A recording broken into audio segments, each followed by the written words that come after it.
Coming to you live from Boca Chica. It's the Clean Power Hour. I'm Tim Montague. Welcome to the show. Today we are at SpaceX in Boca Chica, Texas, down by Brownsville. It's the southernmost point in Texas. It's a big marsh, and the ocean is beautiful. And I got some great drone footage, which I might be able to show today on the show if the tech works. So we'll see about that.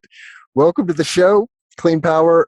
No, you're not the Clean Power Hour guy. You're the commercial solar guy. Welcome to the show, John. Commercial solar guy on the Clean Power Hour, something like that. Man, that's pretty cool. You are actually, I know you have a background image up because you're in the vehicle, but you're at the site, and I saw the pictures you sent me this morning, and I can see the relative size of the rocket ship and the first canister, and then you see off to the right the extending arm that's going to catch the thing that towers above both of them, and is it doesn't even stop in your image. And so that's just pretty cool, man. You told me you were going to make this trip earlier this year, or last year you told me you were going to make the trip. I didn't know when, but nice, good vacation spot. Yeah, I had to make the pilgrimage, and I also visited Tesla in Austin, and so we might put some photos up from the trip here in Texas. The thing that strikes me, I've been to Texas quite a few times, but I always forget how big it is. The distances are just vast, and but man, it has been a once in a lifetime trip. I call it a pilgrimage, visiting Giga Texas in Austin, and now now I'm forgetting the name. Spaceport. It's called Spaceport. Right? Spaceport right. in Boca Chica, and got to fly my drone. Got busted by the cops for flying my drone luckily at the end of that scenario. So I did get some footage before they made me bring the drone back. There's some no-fly zone around which makes sense. I was surprised that I could get as close as I could. You can walk right up to the dunes that are right there. Like, you could walk right up to the fence. I was very safe with my drone flying it outside the fence, except for one area I had to cross over. But anyway, fun trip, trip of a lifetime, John. I highly recommend people come down here and check out what Elon Musk is doing. It's as I said to my brother this morning, it's a Star Wars experience. Seeing the giant chopsticks and the tower, it's incredible. Nice. So nice. I will futz with the tech here and try to get some of my drone footage up on screen for the YouTube video. But let's dive into the news, and you picked out some stories this week. You've got some rooftop projects in Rhode Island, largest U.S. battery procurement, 1.6 gigawatts. Researchers suggest 6 terawatt hours of energy storage capacity to get us to zero carbon. Clean energy portion of the Build Back Better bill seems to be up again. And yes, Texas. So wanted to make sure we talked about Texas. You sent me cool pictures this morning, so I had to, there were rocket ships in your background. That is an abnormally cool picture. So there you go. Yeah, make some posters, like put it on your walls, so you can wake up and be like, spaceships every day. I guess you do that when you're 10, not when you're adults, but whatever. Well, I do kind of feel like I'm 10 today. Good. Yes, it's the child within is definitely very excited, and I'm just pinching myself that I have the resources and the wherewithal to come down here. I camped out in a park outside of Austin. I drove down from Illinois and had a great little camping trip. There's a nice park there, McKinney Falls State Park, right outside of Austin. Had drinks with some solar colleagues one evening, but for the most part, just hunkered down in the park and worked from the trailer. And that's working really well. we'll see how good this recording is, but working from the truck does work. So yeah, stay tuned. I will show some drone footage, both of Giga Texas and spaceport here. But I want to talk about battery storage, battery Cool. procurement. What's the deal with battery procurement in California? The biggest part, I mean, first off, it's a really big procurement. I think it might be the largest I've seen in the United States so far. They announced 1.6 gigawatts, 6.4 gigawatt hours. They has to be installed by 2024 or maybe in 2024, but a couple years. It's significant because it represents a big chunk of the energy storage needs that California has in their future growth charts. They have to have 11.5 gigawatts of capacity added to the system. And the capacity has to last for varying numbers of hours. The biggest chunk of it, the most challenging chunk, has to last about 4 hours. So they need 11 gigs of capacity to last in the evening peak hours, 4 or 5 hours. But this is just big batteries. And there's 6 of them, 7 of them from different developers all across the region. And it was just a significant deal. If the press release from the company goes through each individual facility and breaks them down, and it was just kind of neat to see large distributed big batteries. I think it was 7 facilities that were in the region, and it's just a big number. You add that number, you add the number that's down south in SoCal Edison. They recently signed at least a 500 to a 1 gig deal. They did 500 with Amoresco alone. So we're starting to see a lot of batteries be deployed. And Tesla did its Q4 numbers, and so I guess we'll chat about those later maybe. But Tesla put out 4 gigs of batteries last year in a very battery constrained market. A neat little stat I learned is roughly 5% of their battery manufacturing goes to energy storage. Cool little piece of data. 5% of Tesla's battery production? So my rough math was 940,000 cars, about 80 kilowatt hours per car, averaging across the fleet. Energy storage, Yeah. and that comes out to be about, was it 80 gigawatt hours, something like that. And Tesla built or deployed 4 gigawatt hours of energy storage. So 95% of Tesla's batteries went into their cars, which makes sense. The automotive margins were 20, 25, maybe even 29%. The battery margins were negative on the year. So, energy storage division isn't making the same bills as the finely manufactured vehicle division is. Yeah, well, I mean, it's a total conflict. And I heard a great story. Oh, it was Barry Cinnamon, I think, was talking on the Energy Show. Okay. If you don't know the Energy Show, check it out. Barry Cinnamon is what we call an OG in the solar industry, but he was talking about vehicle to grid, and we have another vehicle to grid story, I think. But Tesla doesn't want to promote vehicle to grid because they don't want to eat into their Powerwall sales, according to Barry. And when he said that, I was like, yeah, I think you're right, because otherwise it makes perfect sense, right? That you have such a big battery in an EV. If you have the hardware to be able to hook it up to your home, it's a great backup storage device. And, it is of course going to ding the battery in the EV, but if it's that or freeze to death with no lights, it's a no-brainer that you would want to have that. So I think there'll be, even if Tesla doesn't condone it, I think people will hack it and figure it out. But Barry also made the point that, well, it all sounds great.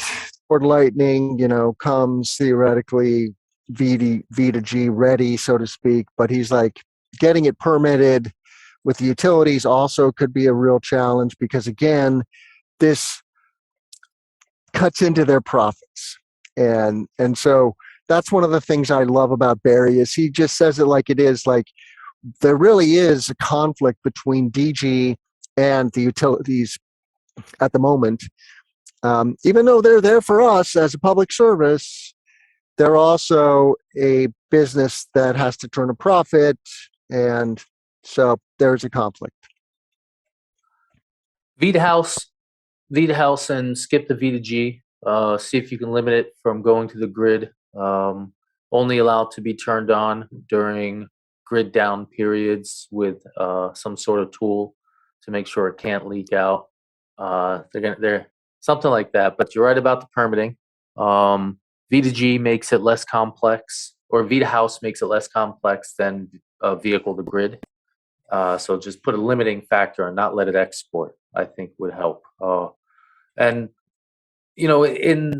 if Musk is conflicted with houses and trying to make money off houses, or house batteries, he's really not showing it because they very clearly said it, and they've said it in prior earnings calls. Hey, energy storage, stationary energy storage gets a back seat to the cars. So he's definitely not trying to pump up sales of Powerwalls because he's not giving any Powerwalls for sale. He's like, I'll build another car. So if he really was trying to like pump up the value of the car and sell more cars, which it seems like they want to, he'd be doing V to G and say, who cares about the Powerwall? I think they're just. I listen to the phone calls, these quarterly calls, and it's supply constrained right now. I think he doesn't care.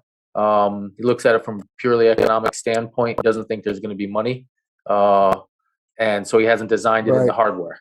But we'll see. But there's the utility and distributed energy. We know there's conflicts there. That's without a doubt. That's just sky blue, water blue, birds sing, that type of stuff. So don't want to get into it. I feel for the California residential folk and behind the meter commercial folk. Right now, their business is just their hearts are beating hard, and you don't know what's going to come next out there with their net metering legislation. You mean because of NEM 3, the NEM 3 conflict? Yes. Yeah. There's so many ways that utilities can push back on distributed generation. And net metering, of course, is a big one. So if you're not aware of the NEM 3 fight going on in California, just Google that, NEM 3. NEM stands for net energy metering. We just call it net metering generally in the industry. And, if you don't have net metering, it's hard to make solar pencil, meaning it's hard to get a good ROI in a timely manner, because in most solar projects, like in Illinois, especially when you're at northern latitudes, in the winter, you're underproducing, right? The array is underproducing. In the summer, it's overproducing. And you want to get credit for that so that over the whole year, you can net zero your electric consumption. You're not net zeroing your bill. You still have an energy bill. But if without that ability to get those credits, so to speak, in the summer, it's tough. I'm curious, in Hawaii, they have non-injection now, right? Meaning the solar can't even feed back onto the grid. And so one of the ways around that is you install a battery so you can absorb those extra electrons. And then you install special hardware also, so it just doesn't allow those electrons to flow. But I wonder how it pencils. Well, the electricity out there. Josh on here sometime. We should, but the electricity out there is like 25, 35 cents. So it works out. Yeah. It's expensive. It's actually coming down with the big solar plus storage facilities because the oil, coal, gas, whatever it was out there was so expensive to burn. So it's getting better. I've done one installation, been part of it. I wasn't mine to manage, but we had a no export on a 250 kW AC project in Massachusetts, and its local grid was so packed, but there was a decent amount of on-site demand, and the 250 was a third of the peak demand, so it just kind of worked out. But we had to use some batteries, and of course, we lost some of our energy, but the state has a decent incentive package for that energy storage plus solar at the time, so it worked out for us. I should write about when the project is fully installed. I'll bring it up. We can talk about it. It's a cool project. Solar plus storage plus rooftop plus carport. Ooh, awesome. Yep. Liked it. Very nice. I'm surprised I haven't seen more solar here in Texas. I'm gonna go up to Northwest Texas. We'll see. Well, let's move on and talk about 6 terawatt hours of energy storage needed for zero carbon. Story by John Weaver. I'd like to know that guy. He's cool. So researchers suggest that by 2050, in a setting where 94% of our electricity comes from renewable sources, approximately 930 gigawatts of energy storage power and 6.5 hours of capacity would fully cover the United States demand for electricity. And my first question for you, John, is how big a geography is that? Because Elon is famous for saying we just need 1 square mile of batteries. Oh. Did you do the math on that? No, 6.5. I could do that math fast because I have some good rules of thumbs. But 6.5 terawatts, and I'm going to start with 250. So we're going to go on a not super dense installation here. So we're going to go 250 megawatt hours per acre, and now we're talking 6.5 terawatt hours. And I got to turn that into megawatt hours. So I got to multiply that by 1,000.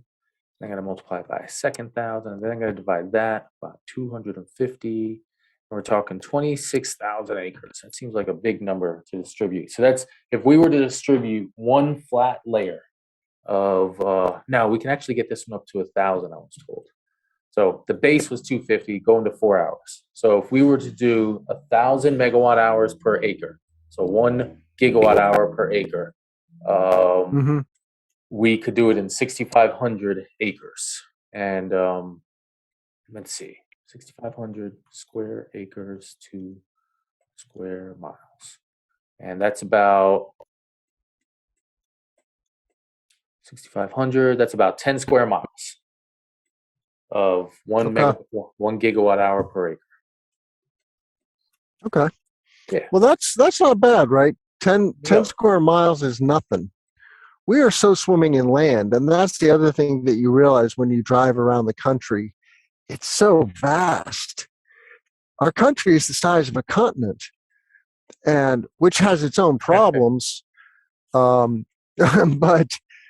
man, we are swimming in land, and we are not using it in the most efficient ways, right? Doing commercial cash cropping is lucrative, but it also requires a lot of subsidies and, of course, huge inputs of fossil fuels for fertilizer, pesticides, etc., running all the machinery. The carbon footprint of modern ag is just off the charts. So anyway, this story that we have on screen still is your story in PV Magazine. Yep. What other takeaways? It's a lovely photo you found too. Of a tracker with a nice substation in the background, and a tower. I don't know what that tower is. Looks like a spaceport. I guess I just have space on the brain today. Yeah, maybe. I mean, I have no idea where the picture. Oh, it came from Avalon, so maybe that's a project in Iowa, but I didn't find that. But the key about the paper is it looked at how much energy storage was needed for the United States as we move through various types of and electricity generation futures. Some with a lot of natural gas, some with cheap storage, some with expensive gas. And this one that I picked out because I like the whiz bang one with the cool numbers, focused on zero carbon. So that's the big headline goal, zero carbon. So why not just talk about that one? And that's the one that said almost a terawatt of capacity. So we could hypothetically shoot a 1 terawatt laser at any particular moment, and we could do it for 4 hours. No, 6.5 hours. So we have 6.5 hours of terawatt laser firing power. And I think the U.S. government should consider this reality. If we seriously deploy a terawatt hour of electric energy storage across the nation, and somebody starts like flying over us with some weapons, or aliens start to attack, we're going to suddenly have, we're going to have a bunch of targets, but we're also going to have a bunch of, we're also going to have a whole bunch of energy that could be discharged. And I'm certain there are facilities that we could repurpose for, communication or something, and have some nice, cool laser beam defense tools, and just so I think energy is going to be pretty neat. That my biggest takeaway is looking at the size, the scope of it, the rough feeling of the volume needed, and then getting pricing. And I saw and doing a finger in the air to see if it's viable from a manufacturing standpoint. And two data points came across that I have from prior knowledge. One is that by 2030, there's greater than 4 terawatt hours of global manufacturing capacity for lithium ion. So the need of, say, 6 terawatt hours for the United States alone, versus 4 per year, and 6 would last for 15, 20 years. All these little things start to come together and suggest, hey, we could at least build the volume. We do have a eyesight on that. We do see a path. And then the second angle is the cost.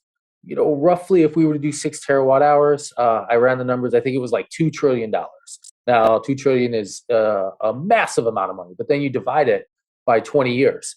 And then you recognize that 50% of that capacity that you deployed, you're going to be able to use 50% of the hardware, because the interconnections will be there for another 20, 40, 60 years. So that's 100-year assets that you're putting this $2 trillion of money into. And it's suddenly, not suddenly, because it happens constantly, but it comes out that the pricing of this is realistic. And I even use like today's battery pricing. I went to Tesla's website for a Megapack, and they have a terawatt hour system or gigawatt hour system. And so I ran those numbers. And we know that the numbers by the time this is deployed is going to be 15 times cheaper. Not 15, sorry.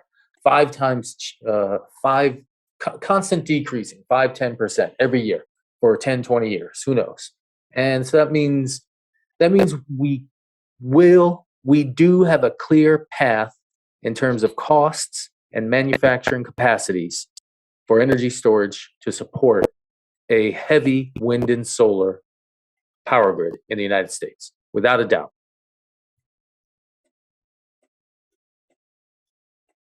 Yeah. I am not surprised to hear this. So and I'm happy to hear it. I'm glad somebody's running the numbers, but I'm not surprised. I think Preaching to the choir. I mean, the thing is that people forget lithium is the third most common element in the universe, and it's super abundant here on Earth. And it's funny because Elon is famous for saying that, well, hydrogen is very low density, and you have to compress it a lot, and that's why it's problematic. Well, lithium is, I don't think lithium is, I mean, it is a lot heavier than hydrogen, but I don't think if lithium is particularly dense. I don't know. So anyway, we need batteries. Batteries are so good for the grid. Like then the grid, the guys that run the grid can stop freaking out about all the solar and wind, because the battery is a great shock absorber, right? So when the sun is beating and the wind is pumping, then the battery can just be a sponge, suck up all that power, and then discharge at will. And it is awesome. So, well, you found a story about an electric RV. But it's like a famous Are one. you thinking about getting an RV, John? No, not yet. I mean, I always think about it, but I'm not seriously considering it. I'm thinking about moving into Boston and like living as a vehicle-less human being, or even renting out the Tesla, since I'm trying to minimize my my travel my time spent in car when living inside of a city. So I'm going the opposite direction just yet. But Yeah. looking at this unit, it's just sweet. And there's a video included in it where they kind of broke down the underside of the unit. They looked at the base frame of it and some of the technology that's in it. And it's essentially it's a borderline vehicle in and of itself. Um, it's not there for driving on its own, but you know what, no, it is a vehicle in and of itself, because if you look at the video, they actually show the family walking around with a little hand remote control, because the unit can move and balance on its own, so you can connect it and disconnect it from the vehicle. So instead of moving your truck to hitch, you can move your uh, RV EV to hitch, and this is also really neat. And I guess So it's it's got hugely important. powered wheels. Yes, sir. Here's the second. Here's the Wow. bonus of the Power Wheels. They're coding it in a way so that the vehicle can coordinate its driving with what's towing it. And notice I called it a vehicle again. I keep calling it a vehicle.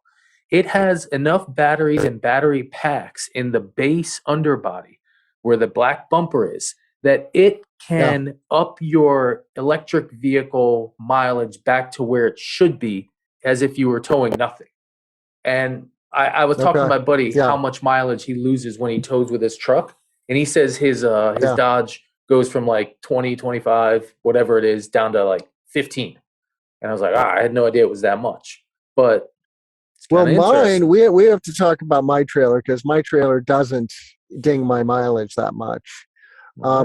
Which now makes me think, heck, I should retrofit a battery into this baby. I'm going to put it on screen here in a second, but and buy my Model Y back. I'm having buyer's remorse now, right in this moment on the Forerunner, but yeah, the Airstream. It's a gorgeous RV. They're very expensive. Yeah. Apparently, there's a whole colony of them down here at Boca Chica. I don't know what the story is there, but there's this place called Boca Chica Village. That's an RV park right outside of the SpaceX facilities, and there's a lot of Airstreams there. But yeah, this makes great sense to put a big battery in the trailer and then allow the battery to power the EV. Here's Yeah. my rig, my Forerunner, and my Taxa Cricket. It's called the Taxa. Wait, can't Had see a it. homing instinct, and it wanted to come back to Texas because it was made in Houston. Can I'm still seeing the silver guy. Ah, there we Oh, go. you're not There's seeing what I'm seeing? now I see your truck. Now we see your truck Okay. and the spaceship in the background. Man, how awesome is that? Yep. My truck is a launch pad for Starship, Absolutely. and the Cricket is. You see how the Cricket tips down in the front when it's a pop up, so that pops up about All 3 feet when you're using it. But Mm-hmm. that angle really makes it very aerodynamic. And I only Nice. lose 1 mpg when traveling with the trailer. Beautiful. Now, I don't even want to say what my mileage is because it's so bad in general. Um, and I'm going to get lots of hate mail about this, but Good. look Good. at those chopsticks in the background too, man. Yep. I love those chopsticks right there. And there's That another pair are going way to up be high, right? catching. Well, yeah, I don't know what that thing is. That I think this is both of them. Oh, And then you can just see the booster poking out above the tanks there. But I did find maybe this is a good time. I found one of my photos, so I'll just show this, or my videos that I took this morning. Do you see the video, John? not yet. It's I can see the shift from one to the other. I can see the video Let's see. in the sub I'll stop windows. sharing, and Yep. then I'll share a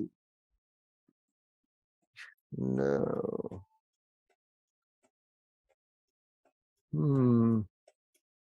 Maybe not. All right. Gonna find a different way to do that. let's move on. Let's talk about some more news while I figure out how to share a video. That's weird. Sure. So I guess we can talk about it. I don't want to jinx it, but we're going to talk about it anyway. And What's that? the clean energy legislation, clean energy portion of the Build Back Better Talking about the bill. utility type story? Yes, sir. Yes, sir. This is back on the table. You notice how I put it on the document as even though I don't want to talk about it. I didn't want to mention it just cause. But so a week or yeah, I know. It's like a beautiful woman that you went on one date with and she never called you back. It's like, damn it. Ugh.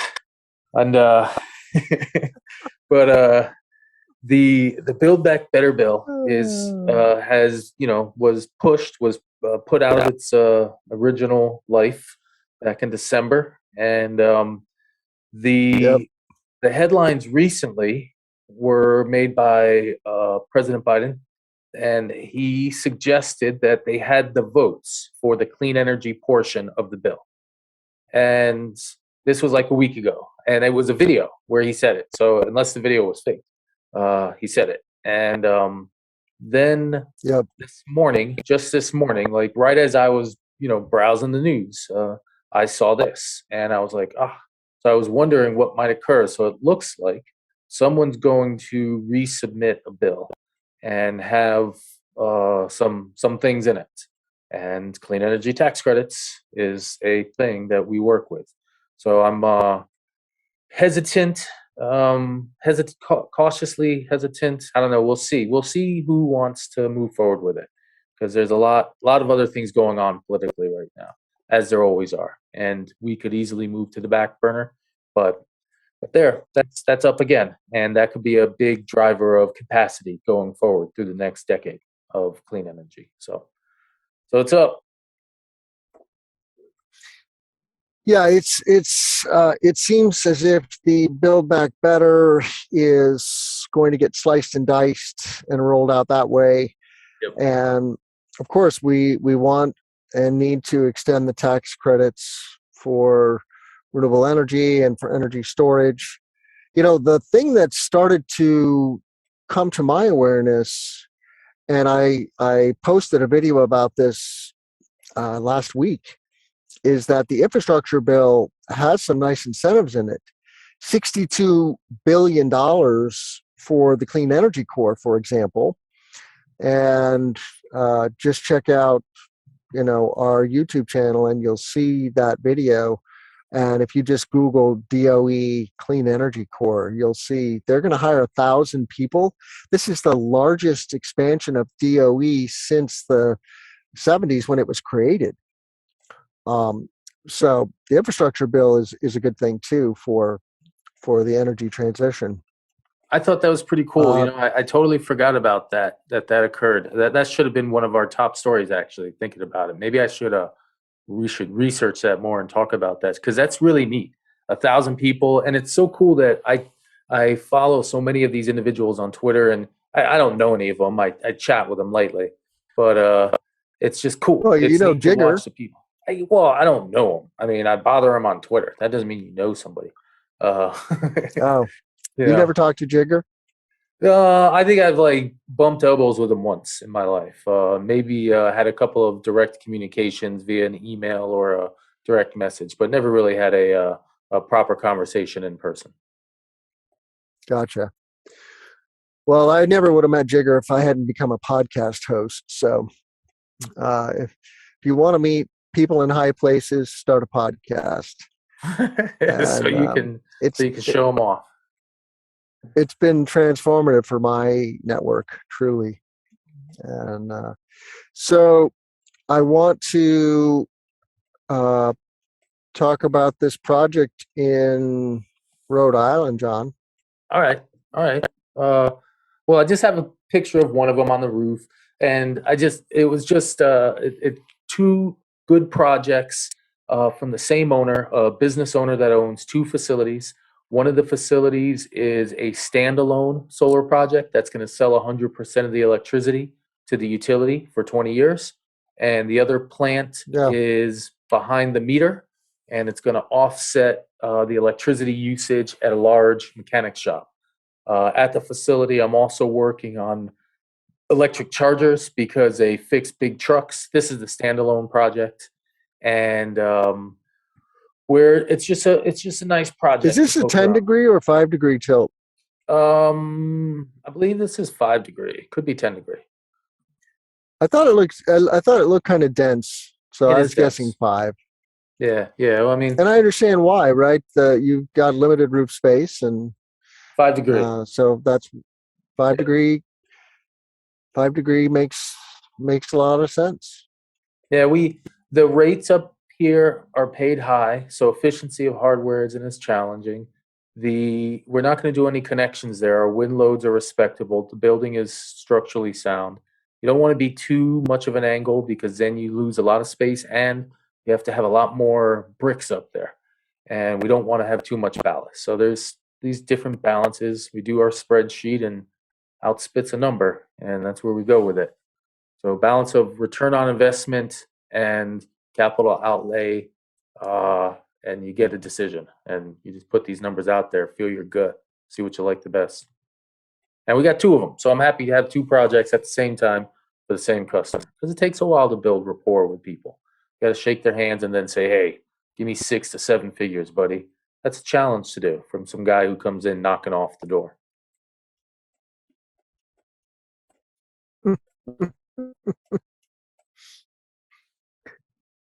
Cool. Well, let's talk about Ford Transit EV. You say this is an important vehicle, and I can't disagree. Ford is, of course, made a big splash with the Lightning, which is, I think they've got some tens of thousands of Lightning reservations now, like including 80,000. mine. I think it's like 80,000. I predict that the Ford Lightning will be the second electric pickup truck to hit the street. The Rivian is already hitting the street, but Rivian only made 500 EVs in 2021. So they're in that crush, that pain point that Elon likes to emphasize, like, hey boys, it's easy to make 500. It's hard to make 500,000, like really hard. So we'll see, Rivian, if you can do that and get your stock back up, because right now it's pretty much back to where it was, I think, when they went public. And I'll put this on screen. The Ford Transit, very popular vehicle for contractors, of course, and that's why I think it's van important. lifers. I think it's important because of the contracting, because of the deliveries, because this is related to an accepted vehicle for fleets. This is one of the vehicles I drove when I was a florist in my high school and right after college, and in college. I mean, in high school and in college, my job was a florist, and we set up big events, and we carried pipes and big flowers and all kinds of stuff. And I drove one of these vans, and and you know what? You could cover this thing with solar panels, and this class of vehicles, this up to the trucks, is where all the real CO2 is. They get driven huge volumes, and so we really got to pay attention to that kind of stuff. And I'm looking forward to seeing that product class develop and sell, especially just to say that I can show up at a project with a clean vehicle and solar panels in it. I mean, that would be great.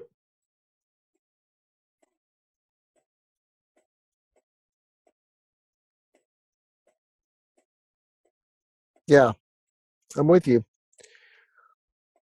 So let's move on. I don't know if we're going to get these videos. I have to upload my videos to Google Photos in order to show them on screen, so that's a bummer. But you got a story about China? Offshore wind. The last 2 are really like different versions of the story that I just thought, these 2 offshore wind stories really caught my attention earlier in the week, and I was just thinking about the volumes, and I love the concept of offshore wind. There was even a neat story about an offshore wind company, Ørsted, putting electric buoys that boats could connect to and be powered by and be charged by. And I just thought that was so cool. Just the concept of it. It's just like, ding, another new great idea. Electric buoys charging boats. Meaning the buoy is connected to a floating wind turbine. Yep. Where's the buoy getting the juice? From the wind turbine. Yeah. Yep. Yeah, you could totally electrify transportation of shipping. Yep. You could have just a highway of floating turbines across the Atlantic and across the Pacific, and then if they need to stop to charge, no problem.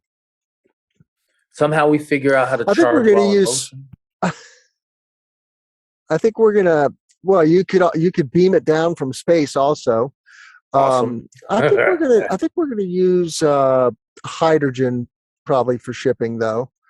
You know, possibly seawater to hydrogen. Why not? And if you have it in the ocean, from floating wind turbines and floating solar panels constantly filling up floating tankers, you just have ships coming by. When they get a little low, plug in real fast, fill up, get back moving. So this tweet from Dr. Simon Evans, China has built more offshore wind in 2021 than the rest of the world has managed in the previous 5 years put together. Yeah. That's pretty intense. I look at China as taking national security actions with this type of stuff, protecting their energy interests in an aggressive manner.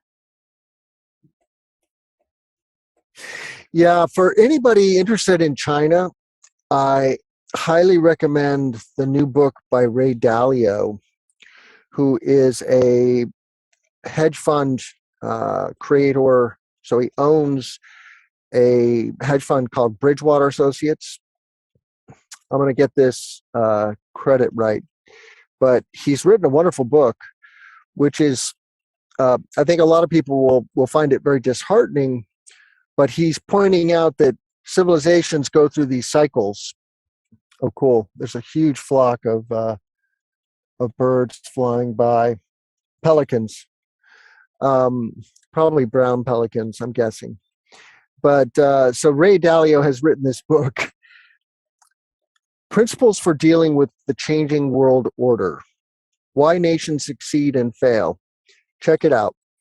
If you think of the globe and all the civilizations on it as an ecosystem, there are these little bubbles that happen. And the British had an empire, and before the British, the Dutch had an empire, and then if you go way back, the Chinese had several empires, going back to the 800s and then the 1300s. Anyway, the U.S. is in a phase where we are now in decline, even though we've been a world power since World War II, basically, and the global fiat currency is the dollar and so forth.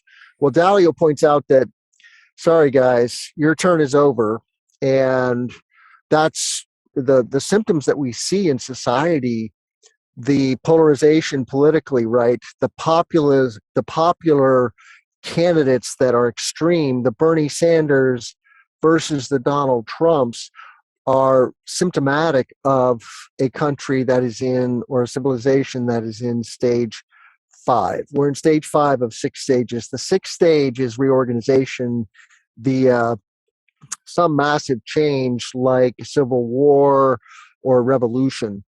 But China is on the rise again, and they're just going gangbusters, right? Their population is becoming wealthy. Their technology is very, very good. Their military is getting very strong. And he recommends, and I haven't read this, but Dalio recommends reading The Art of War, because the Chinese have an approach to war which is different, and they basically want to be so formidable that you don't want to have an all-out fight. It's only if the powers that are relatively equal that they will actually have a knockdown drag out, like Germany and Northern Europe and the US, right? In World War II, the Germans thought that they could basically give it a shot. And they tried, and luckily we beat them. But anyway, and then so Dahlia's been making the circuit, John, on the big podcasts like Joe Rogan and Lex Friedman. And so the question gets posed, so what if China and the US did have a war? And Dahlia's only comment is, God help us, right? Because that's not pretty. So sorry to be the bearer of bad news, folks, but it's a good time to keep a foot in another place. My other place is Canada and Norway. And, we have a good thing going here in the US, but it would take a lot to prevent the natural decline that is in process. What do you think about that? I like offshore wind, and it's growing a whole bunch. And the next article that was talking about Scotland had some big offshore wind too. And so I just wanted to point out there's 2 big volumes of offshore wind, and it's pretty neat. So offshore wind's coming on hard. John has to reel Tim in. I love it. There you go. Yeah, John, it says here 26 gigawatts of offshore wind last year. Yep. That's a lot of wind. And then you got a story about Scotland, 25 gigawatts of wind in Scotland. Yeah, no, in a procurement. They put out a procurement. They got 25 gigs of wind in bids, and it's not there's multiple levels of the procurement, so maybe not all 25 gets built, but it just came out in a parallel time. And I was like, wow, the volumes of wind. And then they gave some neat maps of where they're laid out. And it just, 25 gigs, and it's like these little specks of ocean. And it's not little specks, it's chunks of miles. But if you look at that, those are sizable chunks. Yeah, on the map there. Is that island the Isle of Man, or what is that big island off the northern tip of? I don't know. If you actually scroll down, there's a better version of the map in the article, but yeah. I don't know the geography at all. Oh, and then the Orkney Islands further up. I think those are the Orkneys way up there. A lot of Viking blood on those Orkney Islands. So it's neat to watch it grow. You can see it in the continental shelf there where this is. It's in that light blue area. But they're gonna do projects that are pretty big in the world. And look at this. You got more than a dozen actually bids of just gigawatt, 2 gigawatt, 3 gigawatt projects. Dum, dum, dum, dum. One after the other, man. Yeah. It's pretty cool. I like to imagine that we're just gonna have. We could power the world with floating wind, because the northern hemisphere has summer winter winds and the southern hemisphere has winter winds. And if either tiny pieces of these areas, if they were electrified, could power the world. I've done read some research on the topic, and it's like they've extracted the numbers on how many turbines would need. And one guy said 3 million wind turbines of the North Sea could power the world in the winter. And during the summer, when the winds are low, it could just generate all the world's electricity. And so you'd have to do a little more for the rest of the energy. So it's just the winds that are available are massive. And then, we have winds in the northern hemisphere and the southern, and they're complementary. So if you just had floating, somewhere near the Arctic, not at the equator, but halfway up, if you had floating rings of wind turbines wherever there wasn't land, we could pump a whole bunch of electricity. Now that won't help Central Asia, Central Europe, but near the coasts of China, South America, North America, Australia, Africa, tons and tons of wind. So there's just a lot going on, and I just think it's cool. Offshore wind would be cool, and then we could complement it with all the solar we need, and it'd work out nice. So lots of wind. Yeah. Yep, we have no shortage of wind, especially out when you get on the ocean. So that's why the offshore, there's no impediment, right? There's no mountains, there's no terrain. It's just a big flat plain, basically. So it blows and blows. Is that our last story, John? I can't get the video to upload. We'll have to show the videos next week, so you can look forward to that. Nice. I've seen some awesome footage of SpaceX's facility here at Boca Chica and the Tesla factory in Austin. How can our listeners reach you, Mr. Commercial Solar Guy? Type that into Google and then say it 3 times out loud. The second part being very important, of course. So I have my website, commercialsolarguy.com. I'm on Twitter with Solar and Mass. If you like LinkedIn, I'm Commercial Solar Guy, John Fitzgerald Weaver. But just type it into Google, Commercial Solar Guy, and you'll find me. Also, you can type in Commercial Solar Consultant, and I'm the #1 result when you type that in. So we'll build solar, we'll advise on it, whatever you need. CommercialSolarGuy.com. That is how to reach John Weaver, or Solar and Mass on Twitter. All of our content is available at cleanpowerhour.com. Of course, you can reach out to us there. You can subscribe to the podcast. You can subscribe to the YouTube channel. And so, when you click into an episode, then you'll have options for audio, Google, Apple, Spotify, etc. And then you'll also see there's links to our videos and our YouTube channel. So please subscribe to the channel, give us a thumbs up, and tell your friends. The energy transition is a huge economic opportunity. So if you're not in energy yet and you want to have a 30-year long runway of nothing but pure growth, consider clean energy or energy transition, solar, battery storage, and wind. There'll be others, pumped hydro, wave energy. There's a myriad of ways, but solar, wind, and storage are the big dogs for the foreseeable future. And with that, I want to say thank you to John for being here, and look forward to seeing everybody next week. Our awesome footage from Boca Chica. Signing off from Texas, I'm Tim Montague. Let's grow solar and storage. Take care, John.